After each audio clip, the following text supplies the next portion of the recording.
नमस्कार। राजकीय स्नातकोत्तर महाविद्यालय बारा से मैं डॉक्टर राकेश वर्मा, सहायक आचार्य राजनीति विज्ञान विभाग से आप सभी का इस ऑनलाइन क्लासेस में स्वागत करता हूं। प्यारे बच्चों, बीए फर्स्ट ईयर का द्वितीय प्रश्न पत्र प्रतिनिधि भारतीय राजनीतिक विचारक इंडियन थिंकर्स जो है, इसका हम अध्ययन करते हैं। इस पुस्तक में जो 5 यूनिट है, उन यूनिटों में से जो प्रथम यूनिट है, प्रथम इकाई है, उसमें 3 भारतीय प्राचीन विचारकों के बारे में अध्ययन कर रहे हैं। मनु, कौटिल्य और शुक्र। पिछली कक्षा में हमने मनु के बारे में बात की थी। इस कक्षा में हम कौटिल्य विष्णुगुप्त के बारे में बात करेंगे। इन्होंने उस समय की जो तत्कालीन परिस्थितियां थी, उस समय जो शासन व्यवस्था थी, उसके बारे में विचार किया। आज हम कौटिल्य के बारे में बात करते हैं। कौटिल्य ने जो अपने विचार दिए, उस समय शासन व्यवस्था राजा महाराजाओं की रही थी प्राचीन समय में। उससे संबंधित विचार इन्होंने अपने ग्रंथ में लिखे। प्राचीन भारत के जो राजशास्त्री थे, राजनीतिज्ञ थे, पॉलिटिशियन थे, उनमें कौटिल्य का नाम, विष्णुगुप्त का नाम बहुत ऊंचे स्तर पर है। और उन्हें कूटनीति, डिप्लोमेसी तथा शासन कला का सबसे महान प्रतिपादक कहा जाता है। प्राचीन भारत की राजनीतिक विचारधाराओं में सबसे अधिक ध्यान देने योग्य विचारधारा कौटिल्य की रही।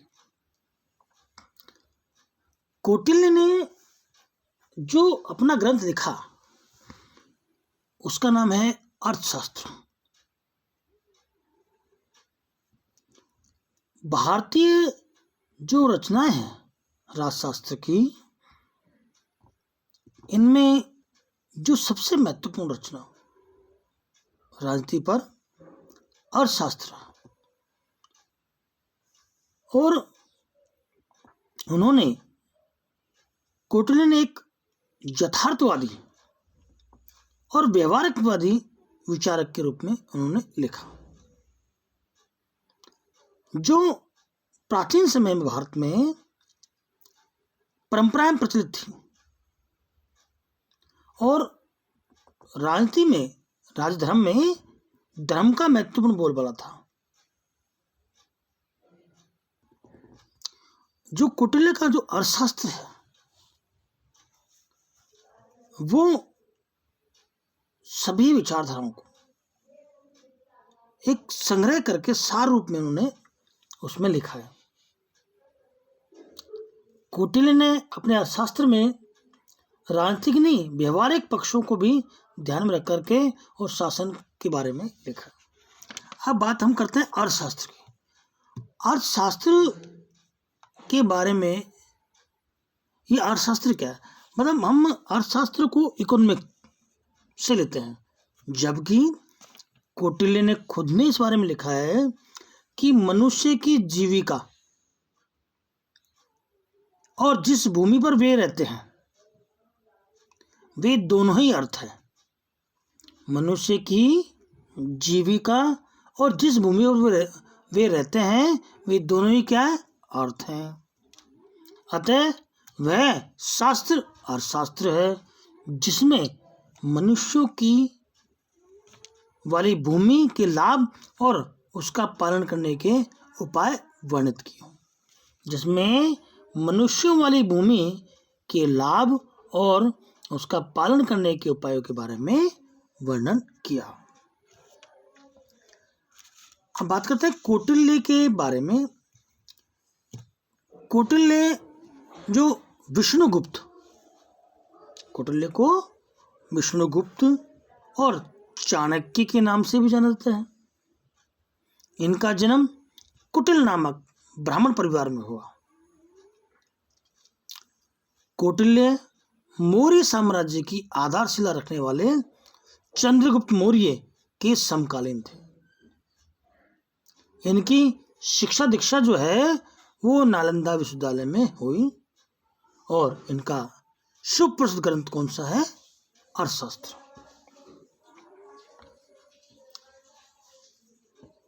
कौटिल्य का जो के बारे में एक कहानी चला करती है कि कौटिल्य जिस समय वहां पर नंद वंश का शासक था, जहां कौटिल्य रहते थे, उस समय उत्तरी राज्यों का केंद्र मगध राज्य था, जिस पर नंद वंश का शासन था। इनका अंतिम शासक महाप्रानंद था। एक कथा के अनुसार प्रधानमंत्री सक्टार इससे नाराज थे। राजा ने एक दिन कुछ ब्राह्मणों को निमंत्रण करने का कार्य सक्टार को सौंपा। सक्टार ने एक दिन इस काले शिखाधारी चाणक्य को पैरों में चुभ जाने वाले कंस नामक घास को मट्ठा डालकर समूल नष्ट करते देखा था। अतः वह कौटिल्य को निमंत्रण दे आया और उसे सबसे ऊंचा आसन दिया। कौटिल्य का रंग देखकर पद्मानंद ने उससे अपमानित किया, तो कौटिल्य ने उसी समय शिखा खोलकर प्रण किया था कि जब तक नंद वंश का नाश नहीं कर लूंगा शिखा नहीं खोलूंगा। ये उस समय की कहानी है जब ये कहा जाता है कि जब कौटिल्य ने जो मगध राज्य है उसको खत्म कैसे किया और अपना राज्य कैसे स्थापित करवाया, इसके बारे में कहानी चलती है। कौटिल्य के अनुसार राज्य की उत्पत्ति, कौटिल्य के अनुसार राज्य की उत्पत्ति कैसे हुई, इसके बारे में बात करते हैं। कौटिल्य राज्य का मूल एक संविदा देखता है। जब राज्य नहीं था, मानव जीवन का घोर कलह और संघर्ष से ग्रस्त था।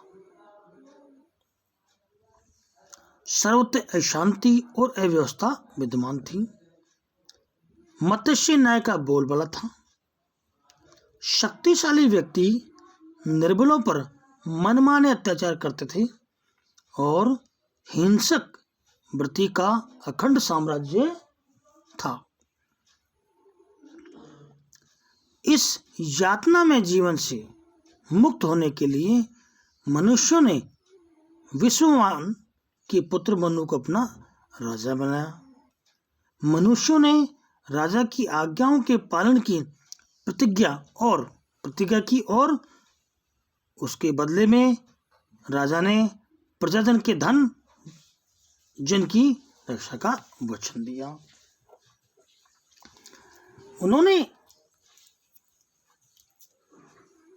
जो राजा जो बनाया, उन्होंने उत्पन्न हुए जो अन्न होते हैं खेत में, उसका 8वां भाग, व्यापार द्वारा प्राप्त धन का 10वां भाग और स्वर्ण का कुछ भाग कर के रूप में अपने राजा के लिए नियत किया। किसने? उन जनता ने टैक्स देना प्रारंभ किया राजा को, जिससे वो उनकी जनधन की रक्षा करें। इस प्रकार हम देखते हैं कि कौटिल्य का जो राजदर्शन है उसमें राज्य की उत्पत्ति कैसे हुई? संविदा सिद्धांत के आधार पर, कॉन्ट्रैक्चुअल। और जो कॉन्ट्रैक्ट हुआ वो किसके बीच में हुआ? जनता और राजा के बीच में। जनता ने उनको कर दिया और उसके बदले में राजा उनकी धन और जन की रक्षा करेगा, उसकी संपत्ति उसके लिए रक्षा करेगा। कौटिल्य ने अपने संविदा सिद्धांत जो दिया उन्होंने, उसमें उसके अनुसार प्राकृतिक अवस्था में मनुष्य ने एक व्यक्ति को राजा इसलिए चुना कि वह धर्म, अर्थ तथा काम की प्राप्ति और उपभोग में उसकी सहायता करे। यदि राजा इन कर्तव्यों का पालन करने में असमर्थ होता है तो प्रजा को अधिकार है कि वह उसे पद से हटा सकता है और अन्य व्यक्ति को राजा नियुक्त कर सकते हैं। इस प्रकार कौटिल्य की संविदा धारणा अधिक तार्किक और पूर्ण अपेक्षाकृत निर्दोष है।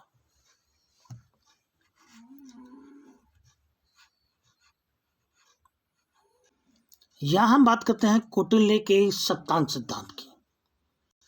जो राज्य का जो सप्तांग सिद्धांत है, राज्य के जो 7 अंक है, उसके बारे में बात करते हैं। राज्य की 7 प्रकृतियां या अंग, जैसे स्वामी, अमात्य जिसको हम मंत्री कहेंगे, जनपद प्रदेश या राजधानी, दुर्ग, कोष, दंड यानी सेना और मित्र, इसके बारे में बात करते हैं। पहला है राजा। राजा मतलब स्वामी। कौटिल्य के अनुसार राजा राज्य का एक प्रधान अंग है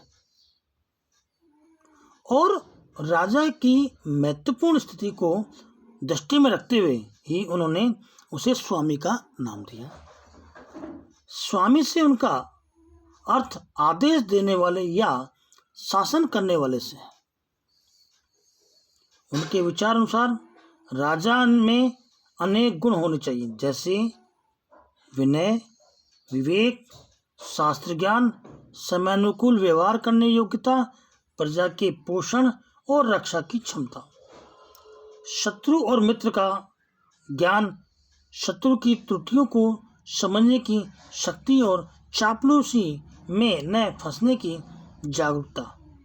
वे राजा को राज्य हित में आवश्यकता अनुसार सभी प्रकार का कार्य करने की छूट देते हैं, परंतु उनका विचार है कि राजा का व्यक्तिगत आचरण श्रेष्ठ होना चाहिए तथा उसे संयमी व चरित्रवान होना चाहिए। दूसरा है अमात्य। अमात्य मतलब मंत्री। अमात्य से कौटिल्य का आशय मंत्रियों तथा उच्च प्रशासनिक अधिकारियों से। कौटिल्य ने उन्हें सचिव भी कहा है। क्या उन्हें मंत्रियों क्या कहा है? सचिव भी कहा है।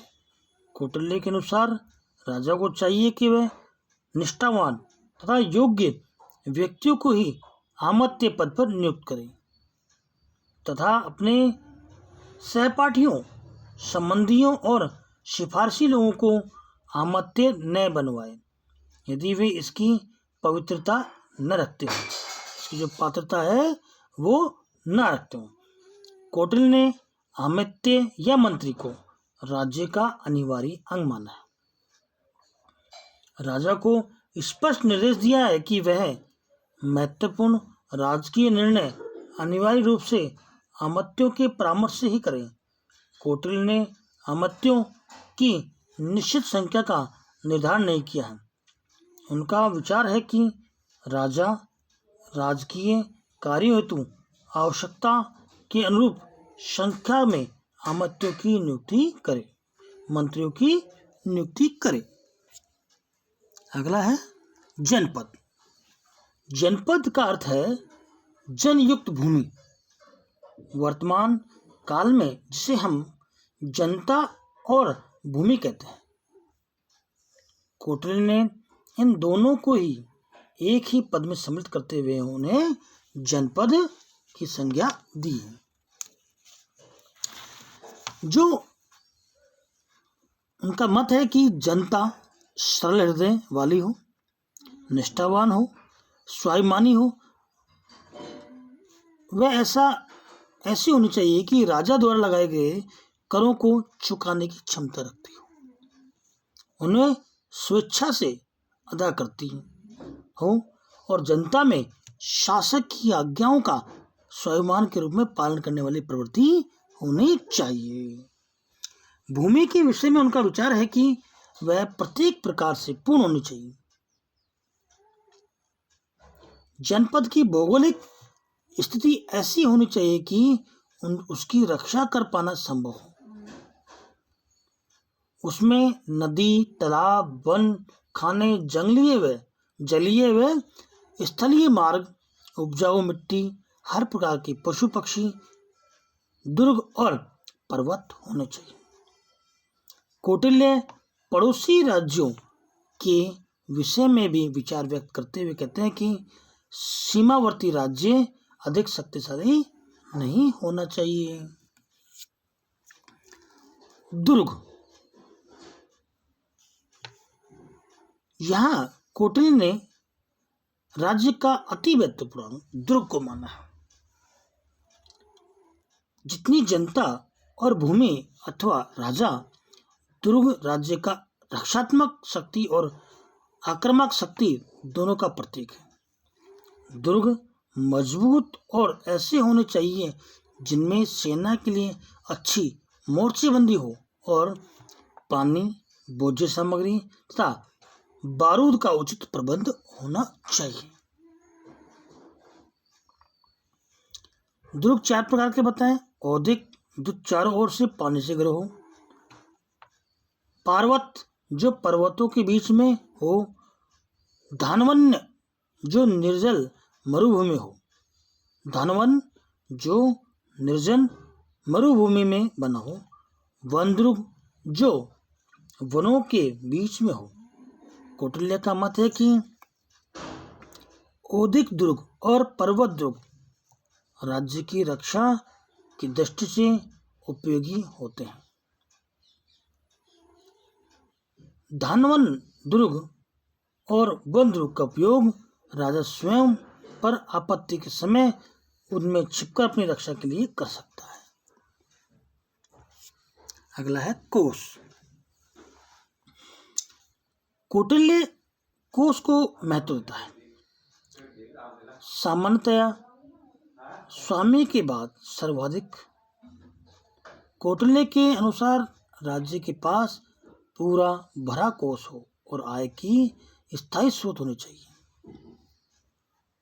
इस संबंध में उनका विचार है कि राजा प्रजा से उपज का 6वां भाग ले तथा कोष से उत्पन्न धातुएं व मुद्राएं प्राप्त मात्रा में रखें।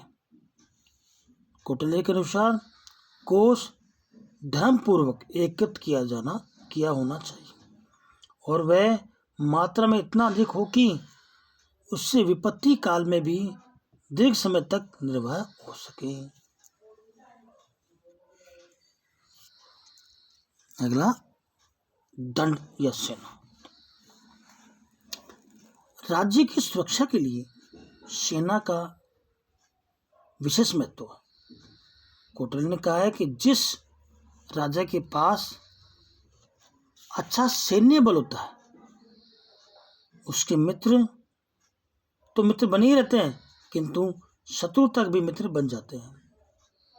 सैनिक अस्त्र शस्त्र के प्रयोग से भली भांति प्रशिक्षण प्राप्त वीर, स्वाभिमानी तथा राष्ट्रप्रेमी होने चाहिए। कौन? उनके जो सैनिक है वो ऐसे होने चाहिए।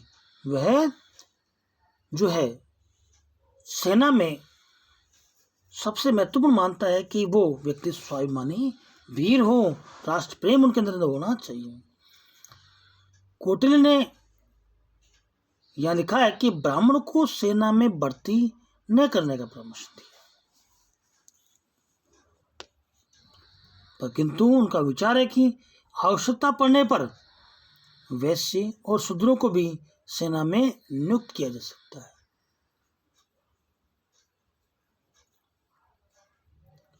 उन्होंने सैनिकों को युद्ध कार्य के लिए कठोर प्रशिक्षण दिए जाने तथा सेना को अनुशासित रखे जाने पर बल दिया है। कौटिल्य के अनुसार संतुष्ट सेना विजय की कुंजी है।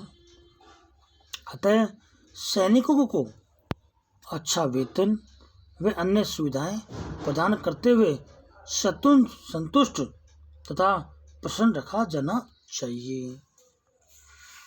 अगला है मित्र। कौटिल्य के अनुसार मित्र भी राज्य का एक महत्वपूर्ण अंग है।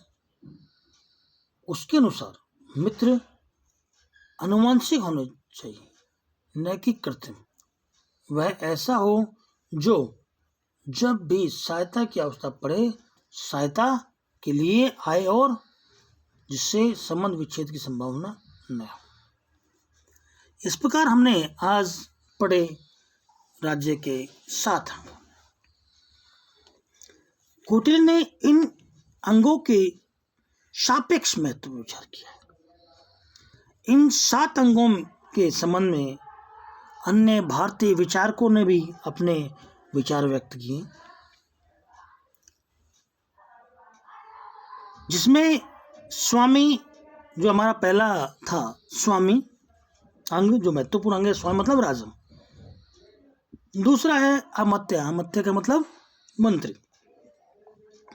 तीसरा जनपद, जनपद मतलब जनता और उसका भूमि। चौथा है दुर्ग, दुर्ग मतलब मैं, उसका जो दुर्ग जिसमें उसने औद्योगिक दुर्ग बताए हैं, पर्वत दुर्ग, वन दुर्ग और धामन्य दुर्ग।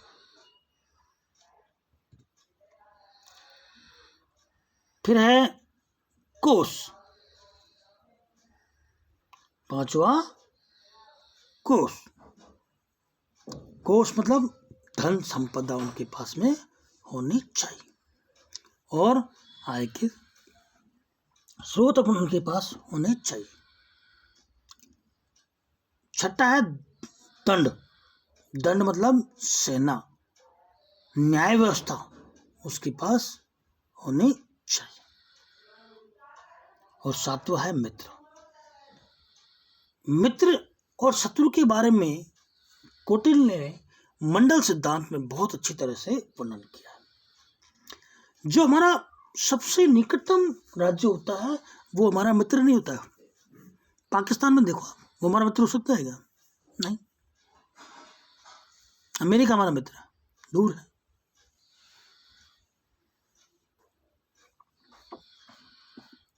ये जो है स्वामी अमात्य की अपेक्षा और अमात्य जनपद की अपेक्षा अधिक महत्वपूर्ण है। यहां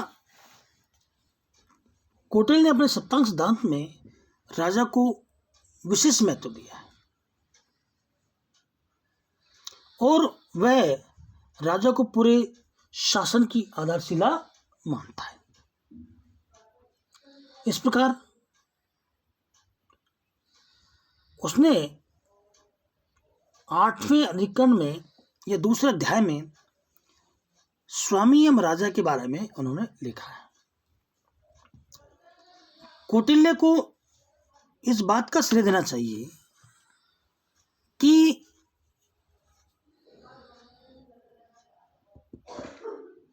उसने अपने सप्तांग सिद्धांत का द्वारा राजशास्त्र और राज्य संस्था को अधिक लौकिक तथा धर्मनिरपेक्ष रूप प्रदान कर दिया है। स्मृतिकारों और वेदों ने तो राजा के पुरोहित को व्यवहारिक राजनीति में महत्वपूर्ण स्थान दिया था, किंतु कौटिल्य ने अर्थशास्त्र में पुरोहित पद की चर्चा बहुत कम की और राज्य के 7 अंगों में उसे स्थान न देकर कौटिल्य ने उसका महत्व कम कर दिया। कौटिल्य ने जो अपने सप्तांग सिद्धांत दिए हैं उसमें उन्होंने वर्ण व्यवस्था का न के बराबर उपयोग किया है। उनका विचार ये है, योग्य एवं बुद्धिमान ही व्यक्ति शासक होना चाहिए। जहां मनु ने शासक में वर्ण व्यवस्था को महत्वपूर्ण माना है, परंतु कौटिल्य ने वर्ण को नहीं माना। कौटिल्य व्यक्ति को महत्व देता है। यहाँ एक बात आती है कि व्यक्तिवादी विचारक माना जाए तो हम कौटिल्य कह सकते हैं।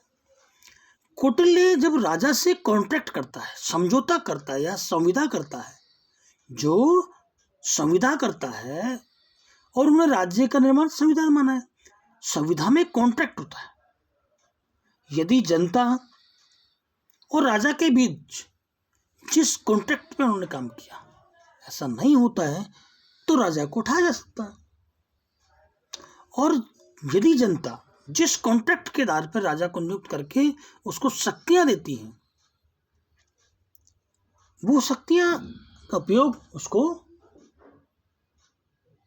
ध्यान में रखकर करना पड़ता है। आज की कक्षा में इतना ही बच्चों। अगली कक्षा में आपसे पुनः मुलाकात होगी। यह ऑनलाइन क्लासेस हैं आपके साथ में। इसका उद्देश्य आपको पाठ्यक्रम से संबंधित जानकारी प्रदान करना, आपका पाठ्यक्रम पूर्ण करना। आपको यदि कोई डाउट हो आप मुझे व्यक्तिगत फ़ोन करें या कमेंट बॉक्स में आप लिखें। कोरोना महामारी में बचाव ही सुरक्षा माने। मास्क का प्रयोग करें, सैनिटाइजर से हाथ धोते रहें, आवश्यकता होने पर ही घर से बाहर निकलें और ऑनलाइन क्लासेस लेते रहें। सभी का धन्यवाद। Thanks of all. अगली कक्षा में आपसे पुनः मुलाकात होगी। धन्यवाद।